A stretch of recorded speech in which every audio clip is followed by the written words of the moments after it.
Hi folks, this is Robert Perry coming to you on October 20th, 2014. I am here talking to you about the election of 2014, which is November 4th. Everybody please get out and vote. For whomever you believe in, vote. The only thing you have, the only value you have that is latent in the fact that you are an American, you are born with it, is your ability to vote. It's power. It's the ammunition of any future revolution. The only way we can change the way things are is by voting. I don't look like a revolutionary leader. I don't have long hair, and I don't carry a sword or ride a horse. But our revolution, our future, your future, especially if you're younger than I am, I'm 53, depends on you voting. Vote or die. Voting is your only option. And now I'm going to tell you why. Now I'm here because I want to replace Jack Reed. Now I'm just a guy from here, from Rhode Island, Portsmouth, Rhode Island. I love my state.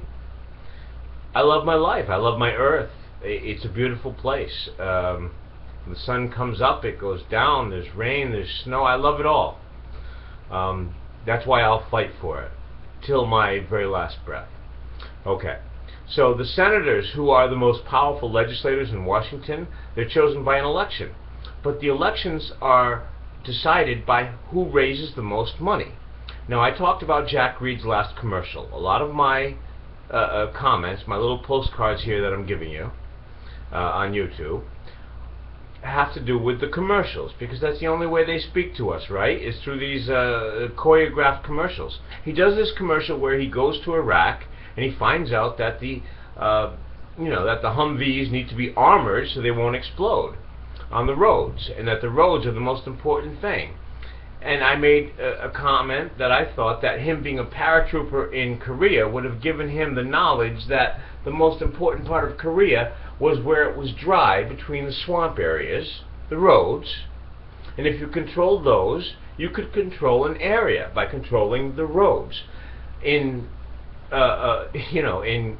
Iraq, of course, the roads were made of sand and a lot harder to define, but most important, that if you're going to take land and you're going to keep it, if you're going to take some territory as an army, I mentioned this before, and hold on to it, the important part of it is the navigable roads, the roads that they can use to bring big guns to shoot at you with.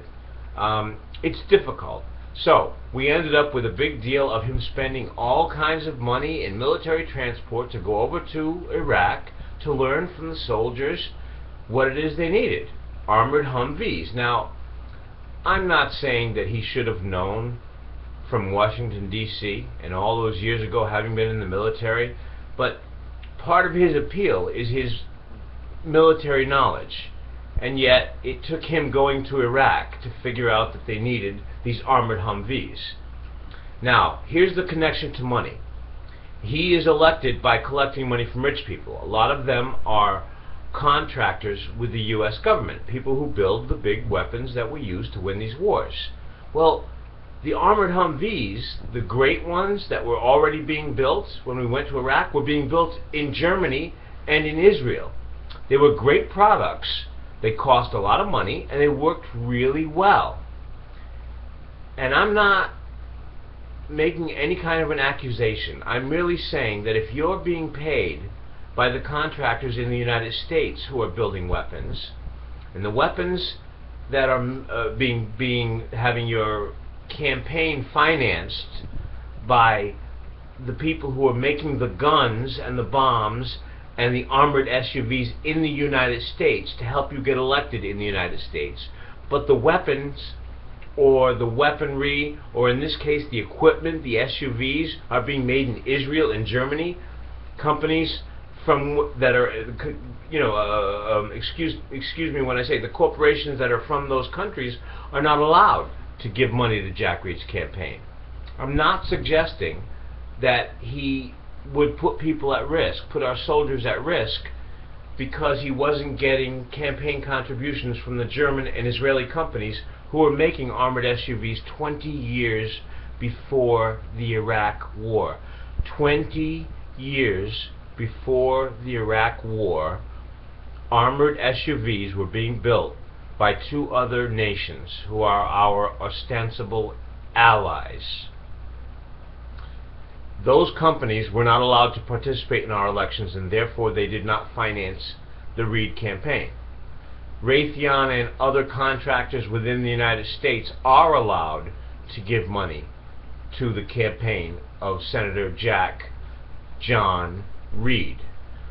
I'm not suggesting, I'm merely saying, are we safe when the decisions about what armaments we buy are being made by people whose opinions could very clearly, though not in the case I'm saying of Jack Reid, be influenced by money?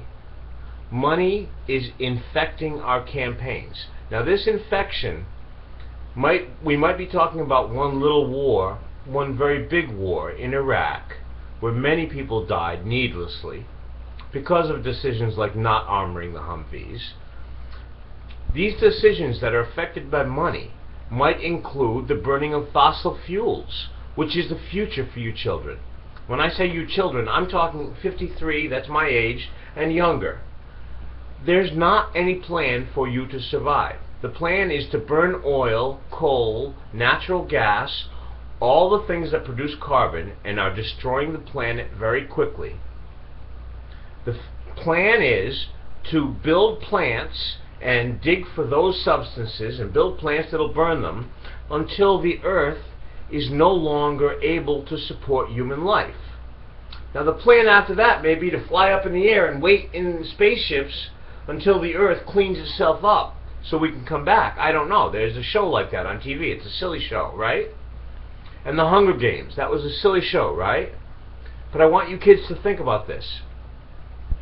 As long as our campaigns are sold to the highest bidder, as long as you can buy a campaign in this country, is it possible that people who don't care about the planet, people who don't care if your grandchildren and you inherit a poisoned planet where you die for the lack of food and clean water, where you die by fighting wars against all the other countries that are running out of clean water and food and try to invade our country to survive, if the companies who are giving money to our politicians don't care if those things happen, what is stopping us from burning oil and coal and natural gas and building more nuclear power plants until there's not much land left to live on, until the air isn't breathable, until there isn't enough clean water to drink?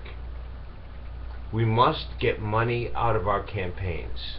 I'm asking Jack Reid, would you have made the same decision if those Humvees, the armored Humvees that were available 20 years before the Iraq War, would you have bought those? Were they made in Woonsocket? If we made those Humvees, the ones that protected soldiers from underneath, if they were built here in New England, if they were built in Rhode Island, would we have bought them? And did we instead buy submarines, which didn't do us any good in the middle of the desert? I don't know, Jack, but I'm worried. I'm worried that our campaigns are all about money. And these children that we're supposed to be leaving a good world to, that we're leaving a filthy world. That 350 parts per million of carbon dioxide, which happened quite some time ago, a couple of years, was as high as it can go. And that from now on we have to be turning off the dirty engines. No more internal combustion. It's going to be a tough 20 years, kids, but we can do it. Save the world with me. Fossil fuels are dead, and we don't want to follow them into their death. Clean up the earth. We must.